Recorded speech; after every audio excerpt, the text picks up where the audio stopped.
Climate change.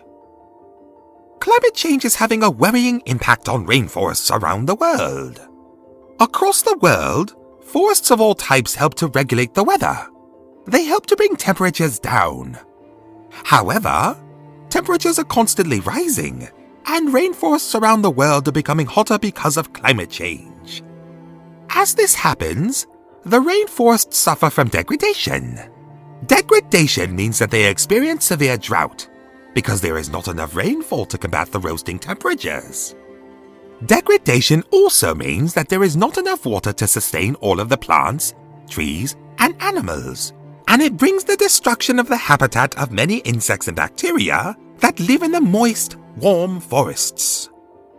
With no water to grow, the trees and plants that produce fruit die. The food sources of many animals, insects, and bacteria can become very limited, and there can be food shortages.